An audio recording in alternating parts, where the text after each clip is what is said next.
was a very unconventional person.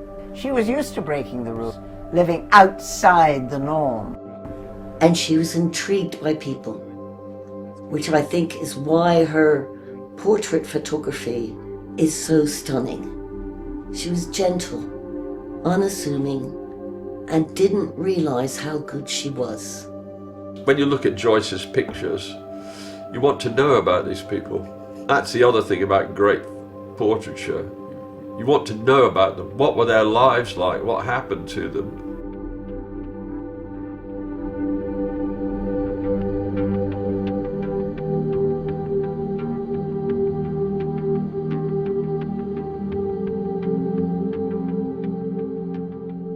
After Joyce had died, me and my cousin, Joyce's son Dylan, in spending time looking through what was left behind, it's absolutely astonishing that the huge scale and the number of photographs. Charing Cross. One thing that's perhaps telling about Joyce that's kind of important to remember is I think it's true to say that she's always, throughout her life, she's always been interested in people. And more, to an extent, the fact that she ended up getting to know squatters and photographing squatters because she was interested in unconventional people who didn't necessarily sort of fit the everyday norms, people who were doing different things. And I mean, even though she had to be a landlady and let rooms in order to make a living to survive, it was never about the money for her. It was always about she would rather have an interesting person in one of her rooms than somebody who would pay a market rent. Hence, she ended up with a lot of actors and artists and such like who were paying, and writers who were paying peppercorn rents. There's something like 100 rolls of film that she shot on squatters alone, and we're talking about a woman who was a photographer who was very skilled at getting the photograph in one.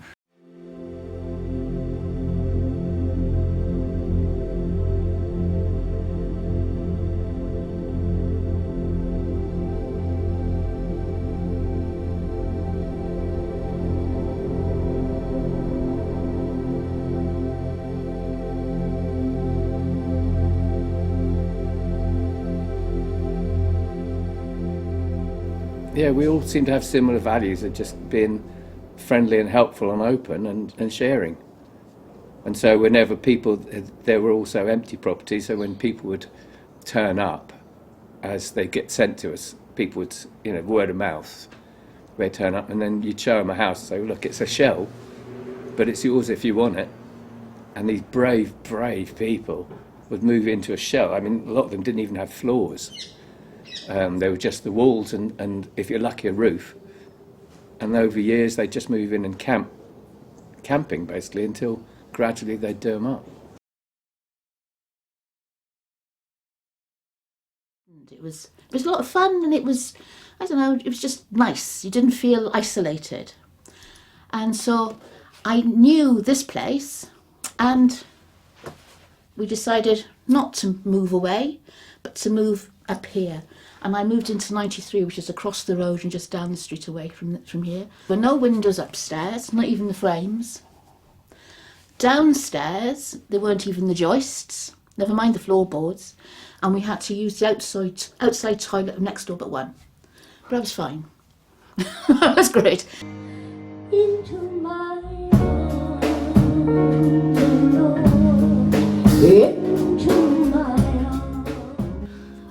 I met Sandy Ratcliffe, who came down to see me do a gig in Islington. And I ended up in Grand Union Housing Co-op at a time when I was about to be made homeless with my 10-year-old son. If I hadn't met Sandy, if I hadn't who knows? Nobody knows, because it didn't happen. That happened. I moved there. And these are some of the things when I look back on my life from the age of 80 and think, God, you was a lucky girl. And sometimes, ooh, that wasn't too good. But hey. Into my arms, whatever I was doing, it was always assumed that the guys wrote the songs, the guys arranged the music. And I went through a period of recording and not singing my own truth, my own words, whether that be funny or shocking or political. It started to come out, literally, in Bishop's Way, in that flat. I don't know whether it was getting a little older and wiser or getting more settled. I don't know.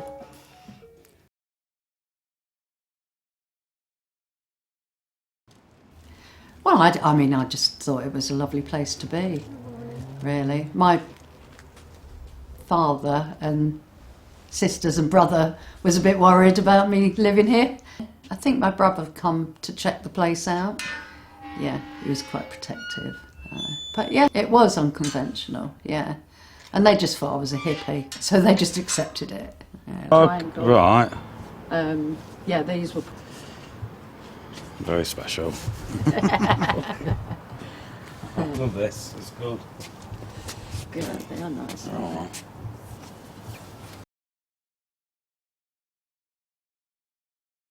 It's just from where I come from, like, that's what it is, isn't it, like, so. And also we made lifelong friends. So Yeah, no, so we that's come why back to see came friends back, and stuff, yeah.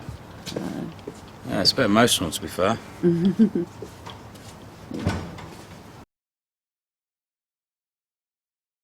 Julia said you can recognise you from this photo. What, from the way I look now? Yeah, yeah. Okay.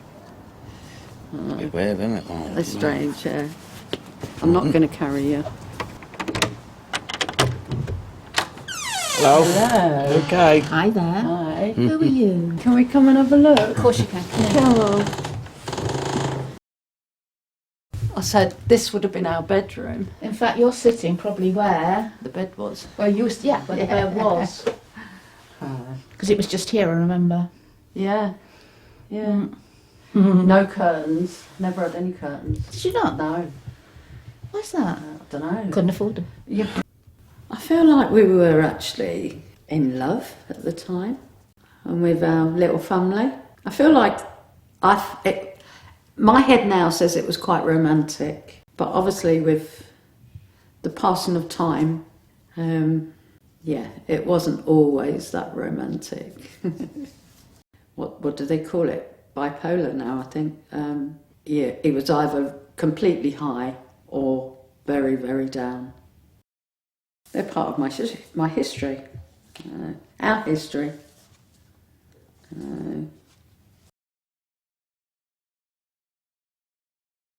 What the photographs meant to us was to do with how we saw ourselves at the time. They were part and parcel of our identity. Yes, I think in relation to Joyce's photographs, what was really quite significant was how in later life, how having the prints was almost a symbol of his identity, really. It was really important to him to have them. And although Baz sadly died in 2004, there were times when Baz would have them and times when I would have them, and it meant a lot to him. Yeah, gave him a sense of when times were good for him. There was a pathway which led us to a tree house in the corner, actually, and it was a wonderful thing because at that time the gardens didn't have any fencing, so it was all open from every side. So growing up, we had all that space where we could just roam around, and so we would go, and then me and my siblings, and then we would meet other children out similar age, and so I guess that, you know, even from a young age you got that sense of community, and you got the sense of, you know, there's others. Can't believe they're going to demolish all these houses just to make a road that nobody wanted. And so there was the one day when 65 Surgeon Road was still tenanted, and they'd eventually decided we heard they were going to be evicted, so we all got round and watched because we didn't want to see it happen. And the wreckers moved in. They'd move them out, and then the wreckers would move in and wreck the house. So I was photographing it. I'd been asked to take photos to document it. So that's them hammering up the door. Well, that's them then removing the windows, and then they pile them up in the corner of a room and smash them. Right. So we were just there outside listening to the noise of them shattering, and that's obviously another one. That's the whole front upstairs tinned. Afterwards, yeah. You can see there's a lot of police arrived. They brought the police with them because they knew there was going to be a bit of a demo. The police. There's the GLC guy. Yeah. And then after the day I filmed them all doing it, we sent the photos off to the Sunday Times, who then developed and printed them, and they published the story about the wreckers, which embarrassed the council no end, I think, because the idea they were smashing up houses wasn't down low. So anyway, as time went by, I thought, well, we're in a squat and it's a rather lovely street. How nice it would be to be able to stay here for much longer. And what are we going to do about it? And we got some people together in the house next door to 103. I guess it was probably me that suggested housing co-op, but by then other people had got the idea too. At that meeting we formed the Bishop's Way Residents Association. And I had this very clear moment emerging from, I think we were in the basement, and just coming out into the sunshine and getting this feeling, it just came into me. I think we can do something here. I think something is possible.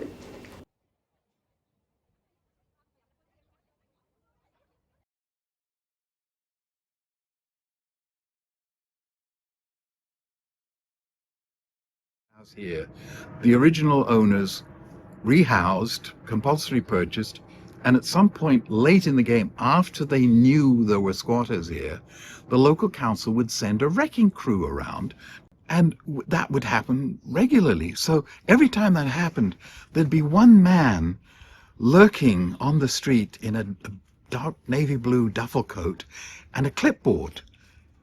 And I would go to him, I'd say, who are you? What are you doing here? And he would like scuttle away. He would never speak. He would just go. We saw that man in GLC headquarters. And I went, look, there he is. And he literally turned and ran. And we ran after him through corridors until we trapped him down in the Treasury Department, the Treasurer's Department of the GLC, where the deeds were. He was the man who had, they're in that cupboard, you know. So once we were able to say, we know where the deeds are, they're in room, you know, 14C on the 3rd floor, and so is sitting at the desk in front of them. They couldn't say, oh, we don't know anything about it anymore.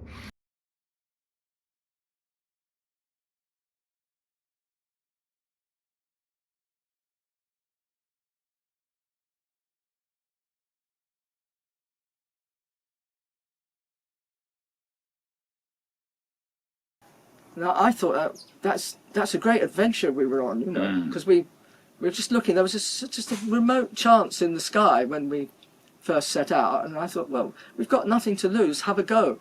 And sometimes in life, you know, if you take that step forward, the pieces fall together, and other stuff happens that you hadn't even dreamed of, and it all falls into place. When we started, we had no idea of Tories and Labour and George Tremlett and all the rest of it. We were just casting our pearls into the infinite blue and seeing what would happen. How about that? It's a great story. And it worked. Yeah. It bloody worked. Yeah. I would add that the fundamental rule that we put in the Constitution before we purchased the street in '81 was very prescient. We put in there was no right to buy. Yes. And I must admit, at the time when I was working on the Constitution, I actually didn't really know what the right to buy was about, but we've been slightly forewarned it was something the Tories might bring in, so it's in. But the no right to buy is crucial, and the fact that a cooperative relies, in the way that it was set up, that it needs the members who are tenants to run it. It has to be run by the people there, otherwise it becomes a housing association, and that's why lots of co-ops disappeared. But in the main, most of them thought, well, hang on a minute, these are flipping good houses, they're sound. Let's get together and do something for them. And they use their individual skills, whether it is like Peter's a lawyer or builder, whoever, but they came together, they had an idea, they had a vision, whoever they were, and they went with it, they ran with it, they took a gamble. They took a gamble, didn't they? Because they were the council sort of said, well, yeah, we'll give you this, but you've got to make sure this happens. And they took that gamble and it paid off. And it really did pay off. So to me, they were pioneers, because if they hadn't done it, well, this would be a road. This would have been a road, because that's what it was earmarked for. It was to become a road. And they sort of got in there and said, no, there's no bloody road coming here. And yes, we fought the fault. So yeah, pioneers. It's those words, direct action. Direct action being taken by ordinary people, taking agency over their own circumstances, was very important, and I think that is the story of the beginning of the co-op. And even before my time, the people who took direct action and moved into those houses, they were taking direct action, and they were not staying within the envelope of what you're supposed to do, I wake up and there's no issues for me here, I have friends in the co-op, and, it's great watching my kids grow up and them saying they want to remain and live here.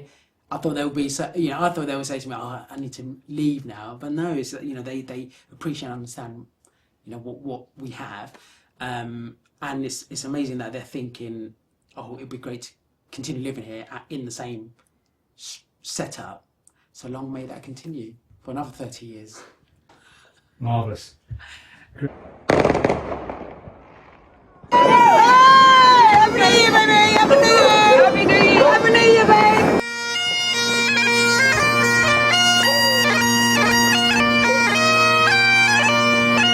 It just brings everybody together on the co-op, and the co-op is it's a magical thing, because it's a community, and it's a community that it keeps on blossoming. We have new generations that come through and they appreciate what we have and how to maintain it.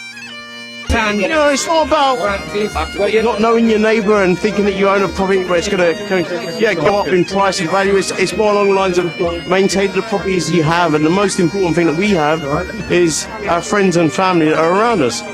There's people on this co-op that we sometimes see and sometimes we don't, but when we have a little party and we get everybody together, it really bonds us. It's a co-op, and it's the most important thing, your neighbours.